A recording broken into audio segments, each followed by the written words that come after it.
Today, I'm going to show you how you can go from your shots looking like this to looking like this. Recently, a ton of people have been sending me videos and edits of theirs to get my opinion on, which is totally cool. I'll keep doing it until I can. But across all the videos, regardless of the style, there's a lack of cinematic feel. So today I want to break down what I think a cinematic look is and how you can make your next video come across as much more professional and cinematic. First, you can't use 60 FPS. Get that in your brain now. Now, to clarify, almost every actual film is shot at roughly 24 frames per second, meaning every second of footage is comprised of 24 individual frames. 60 FPS displays 60 frames in the same amount of time, meaning it's going to be noticeably smoother. For whatever reason, this extra smoothness just totally kills the production value of tons of videos.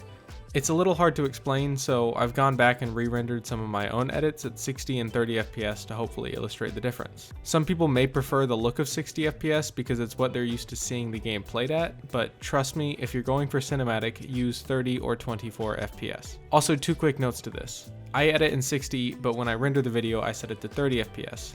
That way it removes some of those in-between frames after it's edited instead of before. And secondly, I would highly recommend using RSMB when rendering at a lower frame rate. It's an awesome plugin that adds motion blur to each frame. Secondly, get a good color grade.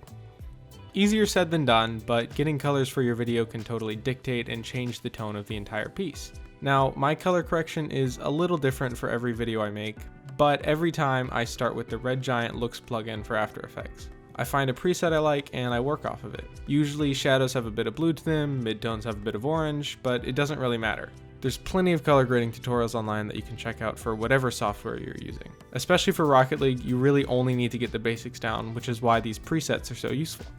Third, depth of field.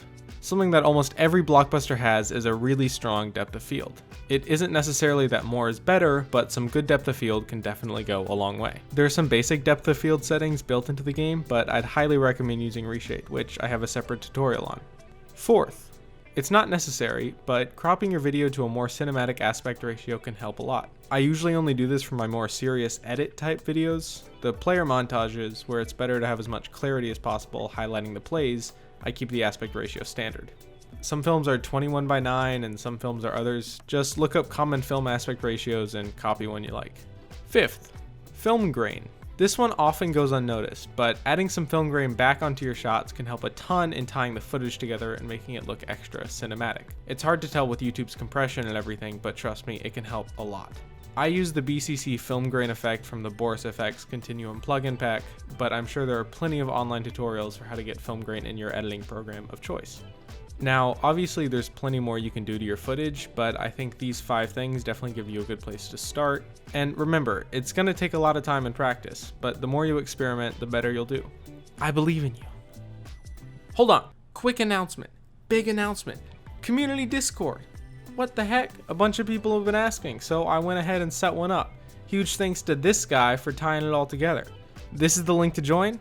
It's in the description. Hop in, ask me some questions. It's gonna be a great time.